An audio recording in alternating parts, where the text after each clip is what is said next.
a consciência em paz. Porém, a pessoa que cometeu um crime deve pagar pelo crime que cometeu.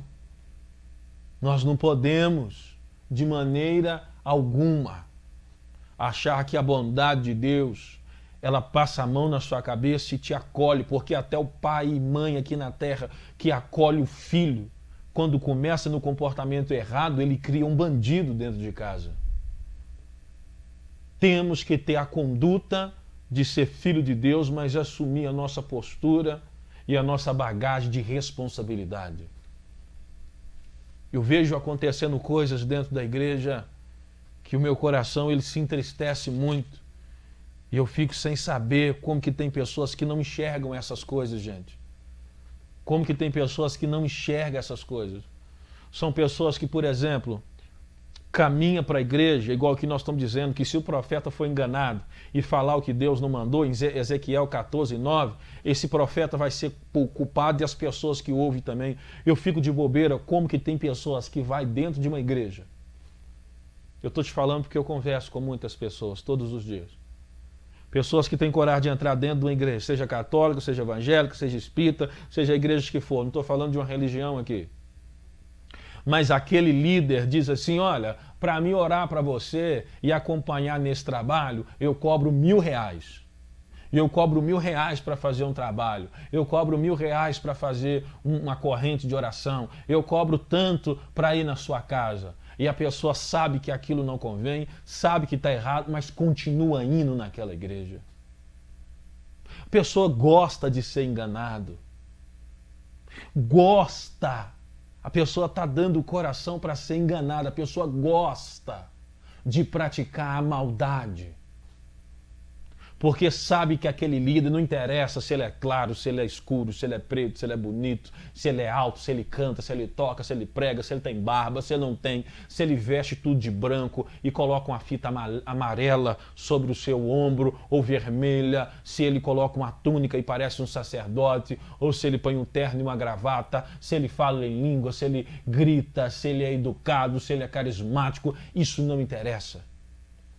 Que isso é uma questão normal de cada ser humano, é aparato de veste, é questão relacionada ao comportamento do homem aos outros, mas se essa pessoa cobra, se essa pessoa engana, se essa pessoa dá preferência aos que têm dinheiro, se essa pessoa dirige um culto, aonde na igreja onde você vai não tem palavra que te confronta, porque a igreja que você vai, o culto é a Deus, mas a palavra precisa te confrontar, ela precisa me confrontar.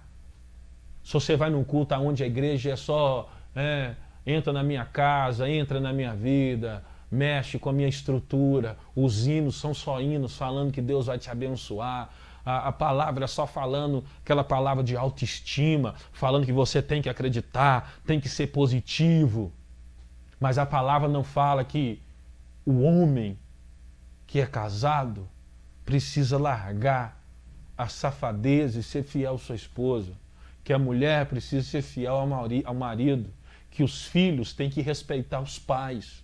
Isso é mandamento da Bíblia. Uma igreja que não tem coragem de falar que aquilo que você compra, você tem que pagar. Você é responsável pela sua assinatura e pelo seu nome, pelo aperto de mão que você fez um acordo. Você vai numa igreja onde a igreja só fala que você tem que continuar, a fé em Deus é o que importa, aí você faz oração, você faz uma reza, você repete uma oração 100 vezes por dia, como se a bênção viesse no mecanismo de repetição, sem você ter que ter vergonha na cara. Irmão, deixa de ser bobo. É melhor separar, porque você não engana Deus e você também não engana a sua consciência. Tem gente que vai na igreja, na missa ou num culto evangélico só para mostrar a Deus que está tentando ser melhor, mas continua com a mesma pilantragem, com a mesma malandragem, com o mesmo núcleo de amigos que só sabe zombar do que é santo, do que é justo e do que pertence a Deus. E você vai na igreja para ver se a sua consciência fica melhor, sua consciência vai ficar pior. Até tirar a tua paz, até tirar a tua fome, para ver se salva a tua alma. Para de tentar ser religioso e ir em alguns lugares que você sabe que não tem vida, que não tem oração, que não tem ensino da Bíblia, que que o pastor não aceita, o sacerdote, ou líder, ou padre, ou seja lá o nome que for, a pessoa não aceita ser questionado. Você tem que ser responsável pela sua vida e pela vida da sua família. É por isso que eu tenho cultos de estudo bíblico no sábado à noite e no domingo de manhã, aonde aquilo que eu estou lendo e ensinando, eu permito que as pessoas se levantem e educadamente perguntem sobre o que está escrito, para que aquelas pessoas não sigam uma religião. Eu sou católico, eu sou evangélico, eu sou espírita, eu sou maçom, eu sou ateu, eu sou da reunião da Umbanda, da Quimbanda. Isso não interfere em nada. O que interfere é se você tem o Espírito de Deus e se a verdade habita em ti, mediante a palavra. Então nós somos julgados pela palavra. Então se você vai na reunião onde o culto já é programado, sabe? É aquele café com leite padrão.